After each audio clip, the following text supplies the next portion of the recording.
students, welcome to my channel EC8 Education. Today I am going to explain class 5 EVS chapter 13 Aquatic Life. So let's start. We know that water is a precious resource. Water bodies are home to a wide variety of plant and animal. हम जानते हैं कि जो पानी है वो हमारा बहुत ही प्रीशियस है और इसका रिसोर्स भी प्रीशियस ही है. वाटर बॉडीज जो है हमारा विभिन्न प्रकार के पौधों और जानवरों का घर है. These are known as aquatic plants and animal, जिन्हें हम किस प्रकार से जानते हैं? Aquatic plants और animal के through.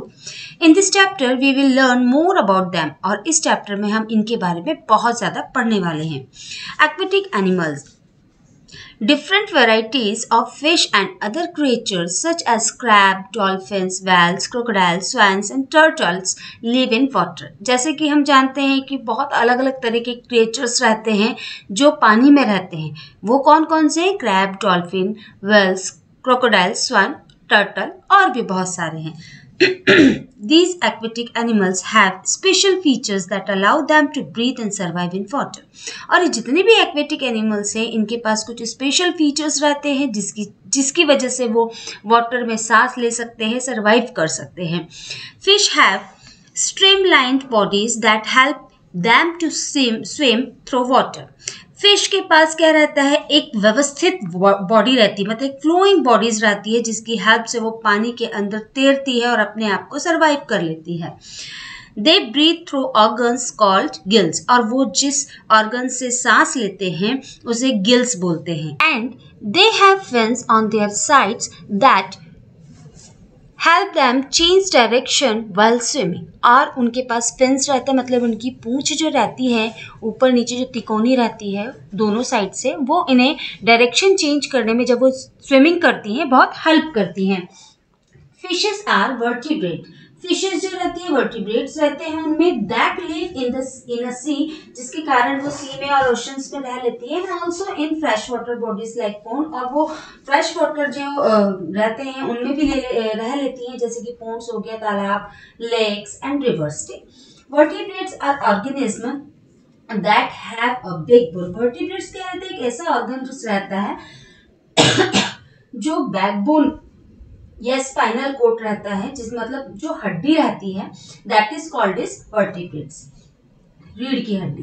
There are some fishes that swim in group for safety. और कुछ जो मछलियां रहती हैं वो स्विम करती हैं ग्रुप्स में. क्यों करती हैं? सेफ्टी के लिए. Such groups of fishes are called schools and shoals. ऐसे ग्रुप को कहा जाता है स्कूल या फिर Sholes.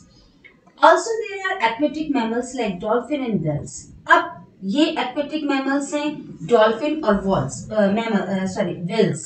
They have both gills and lungs. इनके पास दोनों चीज रहती है, गिल्स और लंग्स रहते हैं. They breathe through their gills. ये अपने गिल्स से सांस लेती है when they are under water, जब ये पानी के अंदर रहती है. And with their lungs when they are on the water surface. अब ये वाटर सरफेस पे रहती हैं तो उस टाइम वो अपने लंग से सांस लेती हैं. They give birth to their young ones. और ये अपने बच्चों को जन्म देती हैं. Some other aquatic mammals are seals, sea lion and walrus. कुछ और एक्वेटिक मैमल्स हैं जो अपने बच्चों को जन्म देती हैं, जैसे कि सील्स हो गया, सी लायन हो गया और वॉलरस हो गया. There are animals with shells on their bodies such as crab, prawns, snail and turtle. यहाँ पर कुछ ऐसे एनिमल्स हैं जिनकी बॉडी के ऊपर शेल रहता है, मतलब एक सुरक्षा कवच रहता है, कड़क हिस्सा रहता है. वो रहता है क्रैब में, प्रॉन, झींगा में, स्नेल्स एंड टर्टल्स. देखा होगा आपने स्नेल और टर्टल को एग्जांपल देख लीजिए. इसके ऊपर का जो रहता है एरिया बड़ा हार्ड और टफ रहता है ना, उसी को हम बोलते हैं shell. The shell is a hard and protective covering. Turtles have flippers that help them to move forward through water by paddling. Turtles के पास क्या रहता है? आगे दो ऐसे पैर रहते हैं जिससे वो अपने आप को फ्लिप कर लेता है, स्विमिंग कर लेता है और पैरों की हेल्प से ही वो अपने वाटर में स्विम कर लेता है. Amphibians are animals like frog. Amphibians means होता है बेटा जो एनिमल्स वाटर के अंदर भी रह लेते हैं, वाटर के बाहर भी रह लेते हैं ना। Frogs and toads that can leave both on land and in water. ठीक है, जो फ्रॉग्स हैं या टोड्स हैं ये पानी के अंदर भी रह लेते हैं, पानी के बाहर भी रह लेते हैं। They breathe through their lungs on land while in water. देखो वो जो सांस लेते हैं अपने लंग से सांस लेते हैं वो कब लेते हैं, जब वो पानी के ऊपर लैंड पे रहते हैं। वाइल इन वाटर, जब वो पानी के अंदर रहते हैं। They breathe through their moist skin, मतलब उनकी जो स्किन रहती है, मॉइस्ट स्किन, नमी वाली स्किन है, उससे सांस लेते हैं। And then lay their eggs in water, और पानी के अंदर अपने अंडे देते हैं। The little ones live in water till they grow into adults, और उनके जो छोटे बच्चे रहते हैं वो जब तक बड़े नहीं हो जाते पानी के अंदर ही रहते हैं। Water bodies like pelican, herons, ducks and geese live in water. ये पानी के अंदर रहते, पानी के अंदर का मतलब है बिल्कुल अंदर नहीं रहते हैं, लेकिन हाँ पानी की सतह पर जरूर ये देखने को मिलते हैं ये वाले birds, pelican, herons and duck and geese. They are seen spending most of their time in swimming in water. They eat fish and other insects that are found in water. These birds have webbed feet that help them walk, stand and also swim in water. ये जितनी भी birds हैं इनका ज़्यादा से ज़्यादा समय पानी में ही बीतता है, वहीं वो तैरती भी हैं और वहाँ पर मछलियाँ खाती या फिर कोई और कीड़े मकोड़े जो पानी के अंदर इन्हें मिलते हैं इसे वो खाती हैं। और ये तैरती कैसे हैं, इनके जो फीट रहते हैं, पैर, वो जालीदार रहते हैं जिसकी हेल्प से वो उसमें चल भी पाती हैं, खड़ी भी रहती हैं और स्विमिंग भी कर सकती हैं। एक्वेटिक प्लांट्स, अब आपने एनिमल के बारे में पढ़ लिया, बर्ड के बारे में पढ़ लिया, एम्फीबियंस पढ़ लिया, अब आते हैं प्लांट कि भाई पानी के पौधे कौन कौन से हैं। Plants growing in water are called aquatic plants. देखो जो पानी के अंदर पौधे बड़े होते हैं उन्हें एक्वेटिक प्लांट्स कहा जाता है। They can be of 3 type, 3 प्रकार के हो सकते हैं। देखिए एक होता है सबमर्ज्ड प्लांट जो जलमग्न रहते हैं, फिक्स्ड होता है जो फिक्स रहते हैं, फ्लोटिंग जो तैरते रहते हैं। Submerged plant as the name suggest grow under the water surface, they have root and that fix are to the bed of the water bodies and sponge like stem that float in water. देखो जो submerge plant रहता है वो water के अंदर अपनी जड़ों को फिक्स कर लेता है और पूरे वाटर बॉडीज में अपने आप को फैला लेता है, जरा सा भी पानी नहीं दिखाई देता और उसके ऊपर वो तैरता रहता है। These plants have thin and narrow leaves, they absorb carbon dioxide from water and keep the water clean. और इसकी जो लीव्स रहती है छोटी रहती है, पतली रहती है, लेकिन ये पानी के अंदर से कार्बन डाइऑक्साइड को एब्जॉर्ब करती है और पानी को पूरा क्लीन रखती है।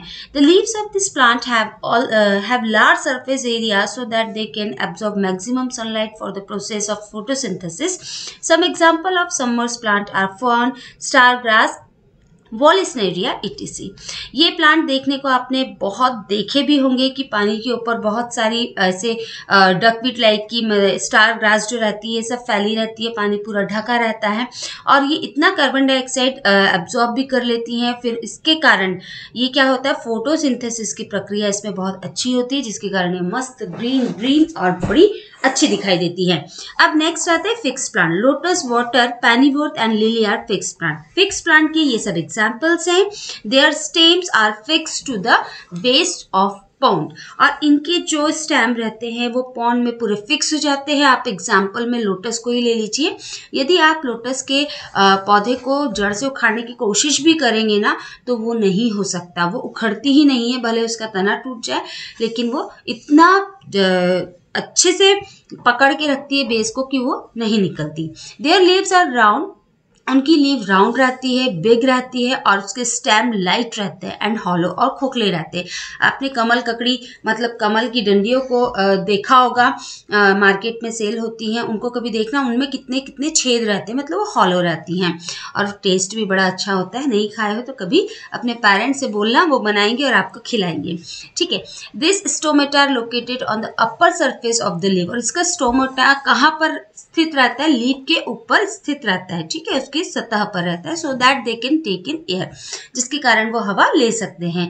There flexible stem move with the flow of water and so they do not damaged by water current. Their leaves have a waxy coating that prevents them from rotting.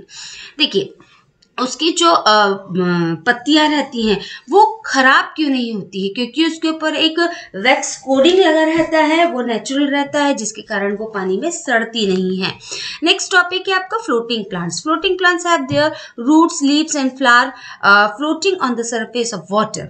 Floating plants क्या रहते हैं, उनकी खुद की roots रहती है, पत्ती रहते हैं, फूल रहते हैं, और वो पानी के ऊपर क्या करते हैं, फ्लोट करते हैं। Nutrients are absorb directly from water, और जितने भी न्यूट्रिएंट्स रहते हैं वो डायरेक्टली पानी से एब्जॉर्ब कर लेते हैं।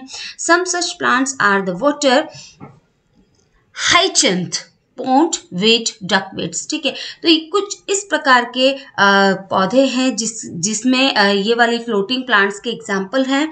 ठीक है, ये सारे आपको पानी की सतह के ऊपर फ्लोट करते हुए नजर आएंगे। Stagnant water and disease. Stagnant water refers to those places where water is not flowing but remains standing. Stagnant water क्या रहता है, कहीं पर रुका हुआ पानी जो रहता है, that is called stagnant water.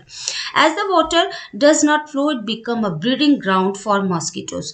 तो देखो, ये जो वाटर रहता है ना, ये गंदा पानी, ये मॉस्किटो को ब्रीडिंग करता है, फलता फुलाता है, मतलब वहां पर मॉस्किटो पलते हैं एक तरीके से। Water also become dirty and unfit for drinking. तो ऐसा पानी तो वैसे सही बात है, अनफिट है हमारे लिए पीने के लिए तो है नहीं, बट ऐसे कीड़े मकोड़ों के लिए बड़ा बेटर रहता है। The female Anopheles mosquito carries a parasite that is responsible for spreading malaria. और ऐसी ही जगह में मलेरिया फैलाया जाता है फीमेल मादा एनाफेलिस मच्छर के द्वारा, है ना। The bite of the Aedes aegypti mosquito cause dengue and chikungunya. और फिर इसके द्वारा क्या हो जाता है, चिकनगुनिया और डेंगू भी इसके द्वारा फैल जाता है, इस मच्छर के द्वारा। Aedes aegypti. Prevention of disease. अब हमें ऐसी बीमारियों से क्या प्रिवेंशन लेना चाहिए। To prevent the spread of disease like dengue, malaria, chikungunya, breeding of mosquito should be stopped and protection against mosquito bite should be taken. Some way to prevent the spread of mosquito borne disease are। यहाँ पर यह बताया गया है कि मच्छरों से फैलने वाली जो बीमारियां हैं जैसे कि डेंगू, मलेरिया, चिकनगुनिया, इसको हमें रोकना चाहिए। बट कैसे रोकना चाहिए, तो इसको रोकने के लिए कुछ उपाय है जो आगे कुछ पॉइंट्स दिए हैं, उसे हम पढ़ते हैं।